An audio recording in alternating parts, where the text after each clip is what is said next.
ओम सम शनिश्चराय नमः। जय श्री शनि देव महाराज। शनि देव का व्रत क्यों रखा जाता है? इस व्रत के लाभ क्या है और इस व्रत की विधि क्या है और इस व्रत की कथा क्या है? इस वीडियो में हम सभी बातों को जानेंगे। बनी रहे पूरी वीडियो में कि शनि देव की शनिवार का व्रत क्यों रखा जाता है। देव को ज्योतिष शास्त्र में धर्म और ज्योतिष में बहुत महत्वपूर्ण माना जाता है। शनि को काल और न्याय का देवता माना जाता है। शनिवार का दिन शनि को समर्पित होता है। शनि देव हर व्यक्ति को उसके कर्मों के हिसाब से फल देते हैं, इसलिए उन्हें कर्म फलदाता भी कहा जाता है। शनि को प्रसन्न करने के लिए लोग उनकी पूजा, व्रत और उपासना करते हैं। शनि की साढ़ेसाती और शनि दोष से मुक्ति के लिए शनिवार का व्रत रखना और पूरे विधि से पूजा पाठ करना उत्तम माना जाता है। जानते हैं शनिवार के दिन शनि पूजा के लाभ के बारे में। शनि दोष से मुक्ति पाने के लिए शनिवार का व्रत करना बेहद लाभकारी माना गया है। माना गया है कि शनिवार का व्रत रखने से शनि की साढ़ेसाती और ढैया के कष्टों से मुक्ति मिलती है। इस दिन व्रत करने से नौकरी और व्यापार में सफलता मिलती है। यह व्रत करने से जीवन में सुख समृद्धि आती है और मान सम्मान बना रहता है। शनिवार के व्रत व्यक्ति का जीवन रोग मुक्त होता है और आयु में वृद्धि होती है। शनिवार का व्रत कठिन परिश्रम, अनुशासन और निर्णय लेने की क्षमता बढ़ाता है। माना जाता है कि पूरी श्रद्धा के साथ शनि देव का व्रत रखने और उनकी आराधना करने से व्यक्ति के सारे कष्ट दूर हो जाते हैं। शनिवार का व्रत करने शनि की साढ़ेसाती, महादशा और शनि दोष के नकारात्मक प्रभावों से मुक्ति मिलती है। एक समय स्वर्गलोक में सबसे बड़ा कौन के प्रश्न पर 9 ग्रहों में वाद विवाद हो गया। विवाद इतना बढ़ा कि परस्पर भयंकर युद्ध की स्थिति बन गई। निर्णय के लिए सभी देवता देवराज इंद्र के पास पहुंचे और बोले, थे देवराज, आपको निर्णय करना होगा कि हम में से सबसे बड़ा कौन है। देवताओं का प्रश्न सुनकर देवराज इंद्र उलझन में पड़ गए। इंद्र बोले, मैं इस प्रश्न का उत्तर देने में असमर्थ हूँ।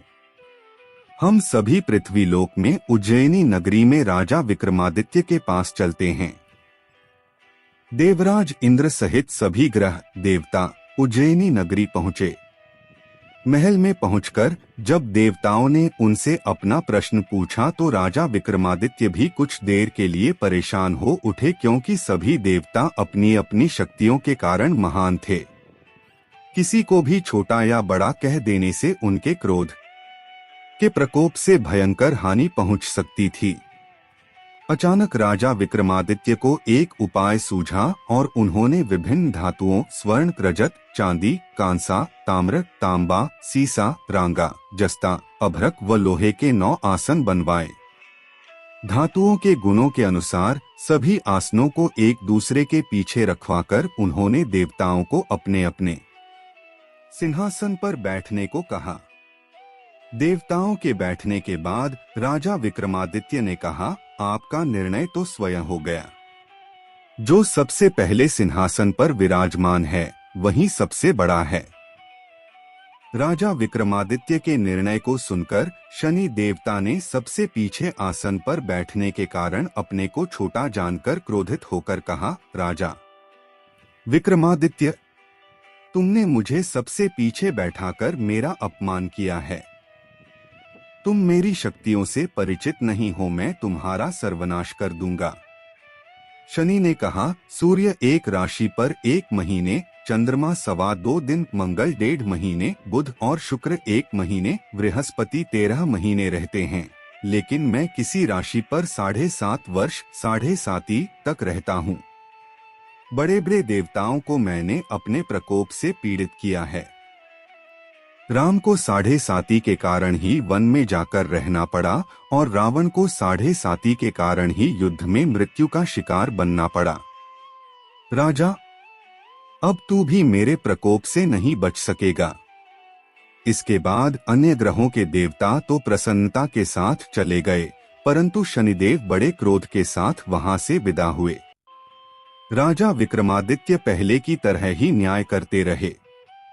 उनके राज्य में सभी स्त्री पुरुष बहुत आनंद से जीवन यापन कर रहे थे। कुछ दिन ऐसे ही बीत गए। उधर शनि देवता अपने अपमान को भूले नहीं थे। विक्रमादित्य से बदला लेने के लिए एक दिन शनिदेव ने घोड़े के व्यापारी का रूप धारण किया और बहुत से घोड़ों के साथ उज्जैनी नगरी पहुंचे।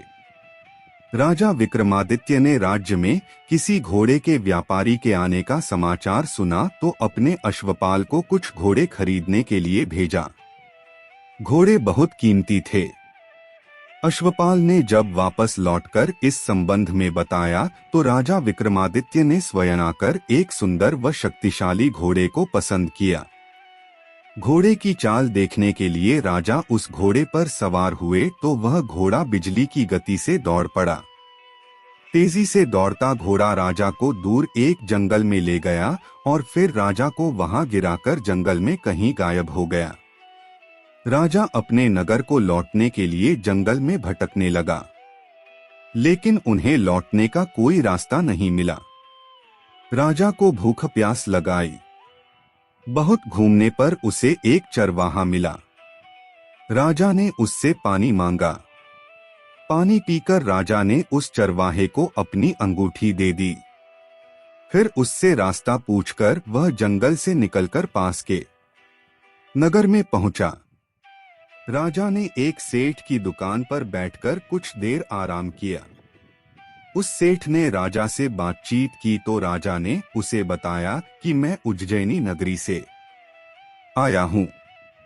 राजा के कुछ देर दुकान पर बैठने से सेठ जी की बहुत बिक्री हुई। सेठ ने राजा को बहुत भाग्यवान समझा और खुश होकर उसे अपने घर भोजन के लिए ले गया। सेठ के घर में सोने का एक हार खूंटी पर लटका हुआ था। राजा को उस कमरे में छोड़कर सेठ कुछ देर के लिए बाहर गया। तभी एक आश्चर्यजनक घटना घटी।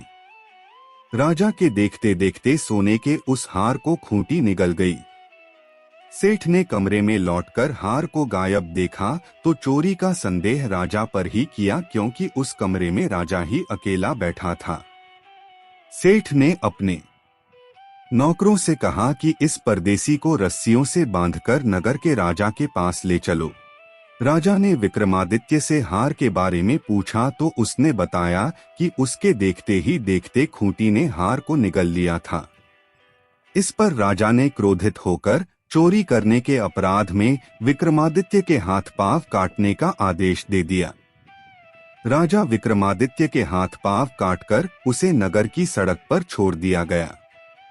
कुछ दिन बाद एक तेली उसे उठाकर अपने घर ले गया और उसे अपने कोल्हू पर बैठा दिया।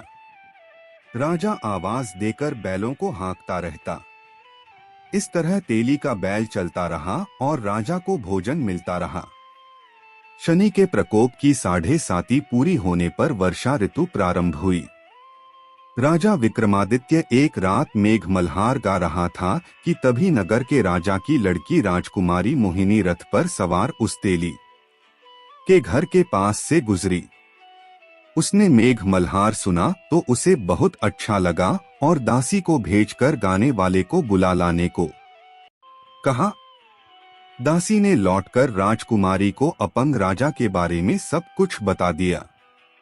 राजकुमारी उसके मेघ मल्हार से बहुत मोहित हुई। उसने सब कुछ जानकर भी अपंग राजा से विवाह करने का निश्चय कर लिया। राजकुमारी ने अपने माता पिता से जब यह बात कही तो वे हैरान रह गए। रानी ने मोहिनी को समझाया, बेटी, तेरे भाग्य में तो किसी राजा की रानी होना लिखा है, फिर तू उस अपंग से विवाह करके अपने पाप पर कुल्हाड़ी क्यों मार रही है? राजकुमारी ने अपनी जिद नहीं छोड़ी। अपनी जिद पूरी कराने के लिए उसने भोजन करना छोड़ दिया और प्राण त्याग देने का निश्चय कर लिया। आखिर राजा रानी को विवश होकर अपंग विक्रमादित्य से राजकुमारी का विवाह करना पड़ा। विवाह के बाद राजा विक्रमादित्य और राजकुमारी तेली के घर में रहने लगे। उसी रात स्वप्न में शनिदेव ने राजा से कहा, राजा तुमने मेरा प्रकोप देख लिया, मैंने तुम्हें अपने अपमान का दंड दिया है। राजा ने शनिदेव से क्षमा करने को कहा और प्रार्थना की, हे शनिदेव, आपने जितना दुख मुझे दिया है अन्य किसी को न देना। शनिदेव ने कुछ सोचकर कहा, राजा मैं तुम्हारी प्रार्थना स्वीकार करता हूँ। जो कोई स्त्री पुरुष मेरी पूजा करेगा, शनिवार को व्रत करके मेरी व्रत कथा सुनेगा, उस पर मेरी अनुकंपा बनी रहेगी। प्रातःकाल राजा विक्रमादित्य की नींद खुली तो अपने हाथ पांव देखकर राजा को बहुत खुशी हुई। उसने मन ही मन शनिदेव को प्रणाम किया। राजकुमारी भी राजा के हाथ पांव सही सलामत देखकर आश्चर्य में डूब गई। तब राजा विक्रमादित्य ने अपना परिचय देते हुए शनिदेव के प्रकोप की सारी कहानी सुनाई। सेठ को जब इस बात का पता चला तो दौड़ता हुआ तेली के घर पहुंचा और राजा के चरणों में गिरकर क्षमा मांगने लगा। राजा ने उसे क्षमा कर दिया क्योंकि यह सब तो शनिदेव के प्रकोप के कारण हुआ था। सेठ राजा को अपने घर ले गया और उसे भोजन कराया। भोजन करते समय वहां एक आश्चर्यजनक घटना घटी। सबके देखते देखते उस खूंटी ने हार उगल दिया। सेठ जी ने अपनी बेटी का विवाह भी राजा के साथ कर दिया और बहुत से स्वर्ण आभूषण, धन आदि देकर राजा को विदा किया। राजा विक्रमादित्य राजकुमारी मोहिनी और सेठ की बेटी के साथ उज्जैनी पहुंचे तो नगरवासियों ने हर्ष से उनका स्वागत किया। अगले दिन राजा विक्रमादित्य ने पूरे राज्य में घोषणा कराई कि शनिदेव सब देवों में सर्वश्रेष्ठ हैं। प्रत्येक स्त्री पुरुष शनिवार को उनका व्रत करें और व्रत कथा अवश्य सुनें। राजा विक्रमादित्य की घोषणा से शनिदेव बहुत प्रसन्न हुए। शनिवार का व्रत करने और व्रत कथा सुनने के कारण सभी लोगों की मनोकामनाएं शनिदेव की अनुकंपा से पूरी होने लगीं।